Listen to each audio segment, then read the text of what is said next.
Hey, hello everyone, and welcome to another episode of WWT Experts. My name is Matthew Coble. I'll be your host today.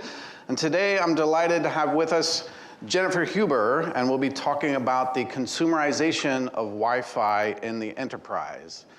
Jennifer is a technical solution architect here at Worldwide Technology, and she has an extensive background in planning, designing, deploying all kinds of enterprise wireless installations. She also has that special ability to explain complex technology topics in ways that are easy for really any audience to understand. So it's great to have her here. Jennifer, welcome. Glad you're with us. Thank you. Glad to be here. Yeah, well, let's jump right in. So, to set the stage, tell us about the current state of Wi-Fi in the market. Well, the current state of Wi-Fi is that Wi-Fi 6E support is now currently available in new MacBooks. Consumer devices like the Amazon Fire Cube and the Eero Google Nest Wi-Fi devices for the home have 6E, but not to say that like all enterprise vendors also have 6E offerings. But with the Wi-Fi 7 that's coming, you're going to see that crop up. In the consumer devices, they're going to say that they support that, but the features that they're saying that they're supporting aren't even actually ratified yet, and we don't expect them to be ratified till early 2024, just as an FYI. Cool. Well, listen, when the pandemic hit, organizations basically ignored the on-site Wi-Fi, right? Because we all went home. Now we're back. Well, some of us are back, and some of the time, what has changed? Have the priorities shifted in, Wi-Fi installations in the workplace? What are people doing? Well, what shifted a lot is everybody gravitated towards video because everybody went home. Well, now that we are going back to the office, there's still a lot of dependency on video over Wi-Fi. And a lot of enterprises weren't designed to support video over Wi-Fi, so that being the new normal with networked connections is starting to uncover networks that weren't fully prepared for this new normal. So some people are having to redesign and redeploy and add hardware because they just don't have the capacity for all of the clients doing video over Wi-Fi. And the current state of the art in Wi-Fi is Wi-Fi 6, so we've got 6E, but as you mentioned earlier, Wi-Fi 7 is coming up. What's the difference? Like what should we expect coming out of Wi-Fi 7?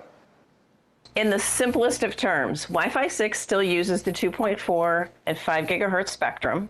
Wi-Fi 6E brings us new spectrum in the 6 gigahertz band, which means lower noise floor, no devices really contending for that spectrum, so you're going to get higher bandwidth, bigger throughput.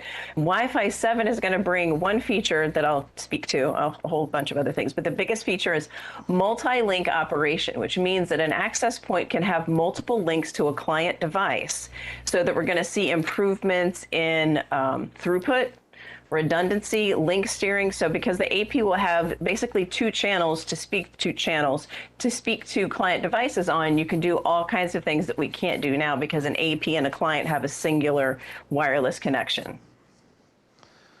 Well, listen, so Bob Urbeck recently sat down with Rob Boyd to talk about wireless, and I'm interested to see your reaction to this. We've got a clip, so let's take a look at that right now. I think there's a lot of education around what wireless connectivity can do for you. And traditionally, it was a nice to have in an office. It was something that we built for a coverage model. We wanted to provide that connectivity as people left their desk and went to a conference room. But we're seeing more scenarios where this is the primary method of connectivity. It's no longer a nice to have, it's a must have. Absolutely. Absolutely. And because it is a must-have, we're seeing customers having to, reevaluate their current deployment methodology because it was done strictly for coverage and not for capacity. And as client devices are leveraging that video feed over the wireless, the capacity really comes into play because you have to have the bandwidth there, not just enough signal to show the client device has full bars. There's more than that going on. Cool. And if you'd like to see the rest of that with Bob Urbeck, you can check that out on WWT.com. Well, listen, I know that you shared with us as we prepared for today, due to supply chain disruptions, organizations can't always get the Wi-Fi technologies that they prefer, from a common vendor. So consequently, many now have mixed environments with two or more vendors' gear in place. And I understand that that can be a little bit difficult. So how do you help organizations make good decisions about that? What are the implications for planning, implementation, and like the ongoing deployment? What we've been doing is we've been helping organizations weigh the features that they've shortlisted and create a weighted selection matrix, kind of like the Gartner chart, but not quite, because they're based upon each customer's must-haves. And outside of their must-haves, we then discuss their tolerance for staff being trained to work with the new vendor's hardware, the new UI, the new management platform. We also look at product lead times and, as always, the product costs in order to make the best decision for each customer's unique use case. Cool. Okay, so imagine, I've got a new space, right? Or I'm planning to do a full retrofit of an older space today. So how do I go about evaluating, selecting, deploying, and then maintaining a new Wi-Fi environment? What do I do? How do I start? How do you help out with that?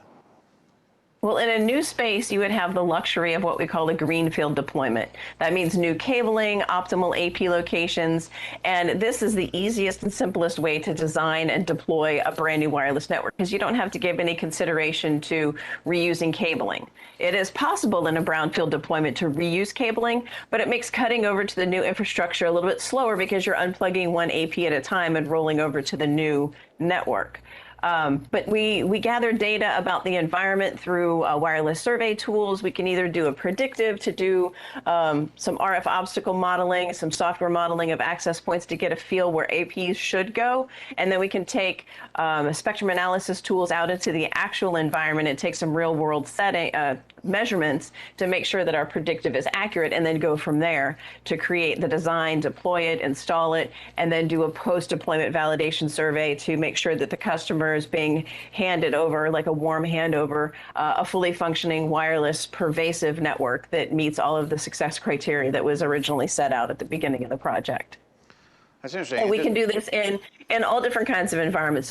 So not just, carpeted cubicle, which is the first thing that most people think of, but manufacturing environments, healthcare, retail, education, finance. Each one is going to have a unique way that your APs are going to be deployed. Some are going to use external or internal antennas. Some have aesthetic requirements. Some have temperature requirements. The foundation is, RF is RF. But we definitely know what's needed specific for each kind of each industry vertical.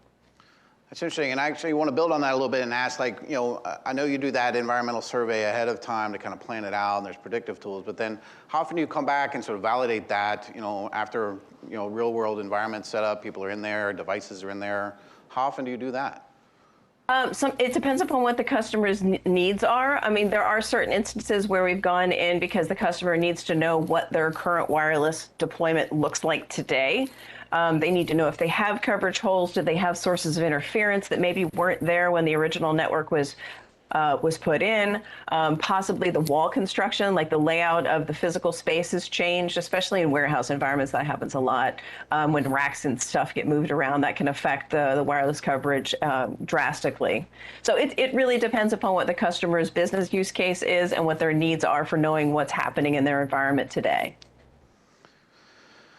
So there's Wi-Fi networking, which we've been talking about. There's also, mobile networking, right? The cellular infrastructure. So I'm curious, how should enterprises make sure that the handoff between a wireless network and a mobility network happen smoothly and cleanly? Well, Wi-Fi networks end where the licensed spectrum begins, and most users have no idea what that means, and that's okay. Enterprises can only do so much to keep their users connected to corporate resources, because a captive portal is the bane of any VPN connection. So there's only so much that you can do to keep your users connected, because if they go to a coffee shop or someplace that has a captive portal where it requires a username password, any connection that they had prior to that is going to break at that point until that client device gets onboarded to the new wireless network. And so, along those lines, we really want Wi-Fi and just connectivity in general to work all the time, every time, no matter where we are, right? But that still doesn't happen all the time. So I'm curious, how far out are we from that finally really being the case?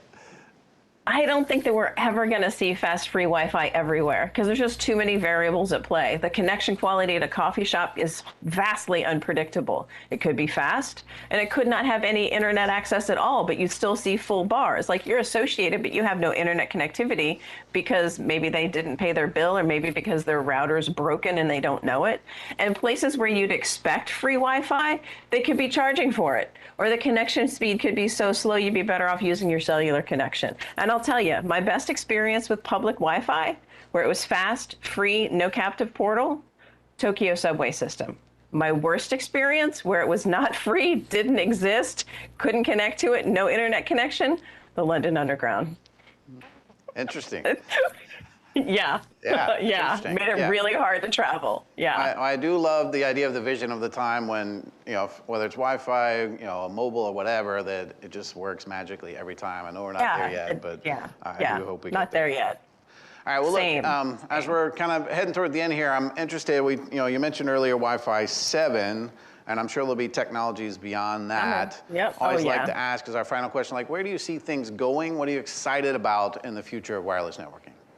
Well, I see things going down the path of being able to have lots of different types of sensors, whether it be sensors that are like either using a Raspberry Pi or maybe using an access point or maybe using software on a client device to get the real big picture from the client device what's going on. But personally, I'm looking forward to the cool things that are going to be possible with 6E and 7 and Raspberry Pis in the future. Because right now, I don't know if you know this, but if you've got a home wireless network, you can use a Raspberry Pi and some open source software to turn your record player into a device that can stream to your wireless speakers because of the wireless technology that's able to plug into a little tiny powerful computer. And we're going to see those Raspberry Pis get turned into all different kinds of things that can make our lives easier.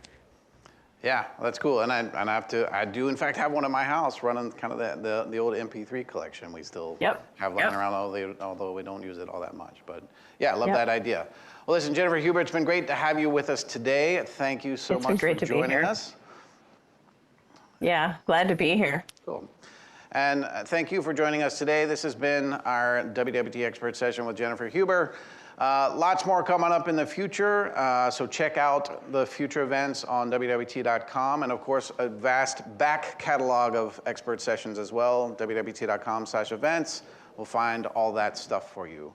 Thanks so much for joining us today, and we will see you next time.